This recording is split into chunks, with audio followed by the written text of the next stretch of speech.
IBF super middleweight world champion has been talking to Sky Sports in the aftermath of his very tough draw with Badou Jack. He's been talking about the prospect of fighting Callum Smith and also George Groves. And he has an interesting proposal for George Groves, which I'd like you guys to comment on in the comment section below. First of all, he's talking about the prospect of fighting Callum Smith. I'm going to quote James Degale directly here. He says, "I'm still the champ. I want to box in the big fights now. I've been boxing for a long time, 20 years, and I've been world champion for the past year and a half. I want the big fights, the big money.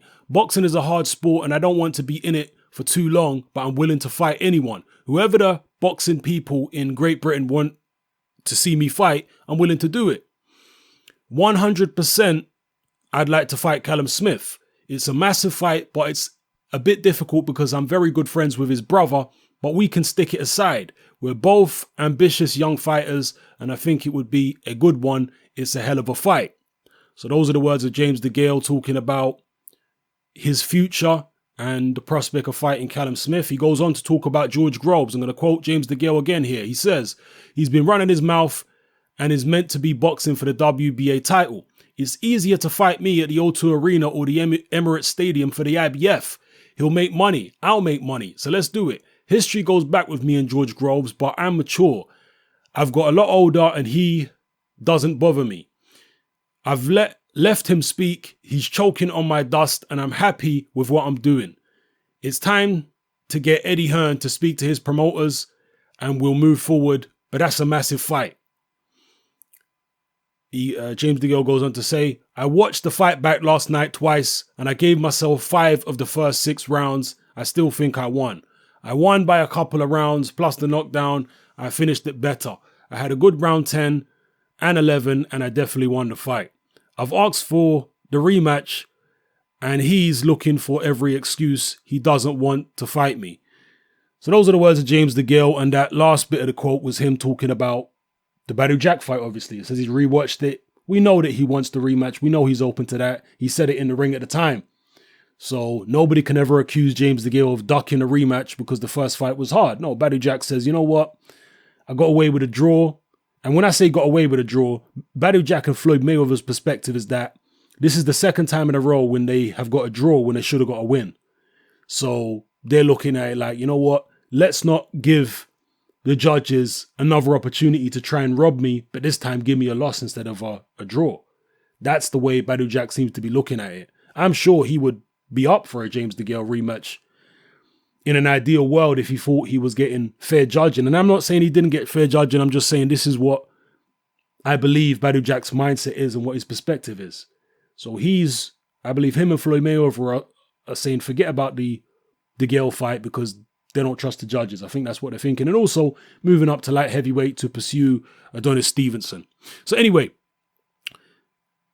back to the point at hand here. James Degale saying that he would like to fight George Groves and George Groves should abandon his plans to fight for the vacant WBA super middleweight world title and instead just fight Degale immediately. Forget about getting a title elsewhere and unifying.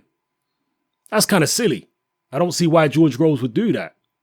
Then again, maybe it's not silly because if George Groves goes ahead and loses to Chudinov, then the opportunity to fight Degale, I don't think it will necessarily be gone, but he'll probably be offered a lot less money than he would have been offered otherwise. So it is a gamble for George Groves to fight Chudinov. He could fight Degale now. Maybe Eddie Hearn's going to offer, if Degale's still working with Eddie Hearn, which I think he probably will. Maybe Eddie Hearn's going to offer George Groves a decent amount now and say, look, take it or leave it. You can take this amount now. We can go off and fight Chudinov. That's not a guaranteed win. Or you can fight, if you lose the Chudinov fight, you can fight James Degale after that for a lot less. if you still have a sufficient ranking. Then again, if George Groves beats Chudinov, it's a huge super middleweight unification. In an ideal world, yes, I would like George Groves to go that route. I would like him to beat Chudinov and have this massive British unification because that would be huge. That would definitely be pay-per-view in the UK. George Groves versus James Degale, the rematch, a massive, massive British fight. And then if Callum Smith is able to beat Anthony Durrell and capture the WBC if that fight goes ahead. Imagine the winner of Groves Degale taking on Callum Smith. That would be monumental, especially if it's Degale who beats Groves. I mean, that would just be absolutely massive. In fact, even if it's Groves versus Callum Smith, either way, it would be massive. I was just saying if it's Degale who beats Groves, because Degale, we think, is still an Eddie Hearn fighter, and obviously Callum Smith is an Eddie Hearn fighter. So yeah, huge fights. The super middleweight division historically has always been very strong for the United Kingdom, and that tradition continues with the likes of Callum Smith, James Degale, George Groves, so on and so forth. So drop your comments in the comment section below. Let me know how you feel about everything I talked about in this video, all the quotes, James Degale's proposal to George Groves, not marriage proposal, his proposal in terms of giving him a straight voluntary shot at the IBF title, rather than having George Groves go off and do something else for the WBA, and if he gets it, unify. Let me know what you think about all that. It's your boy Hatman, I'm out.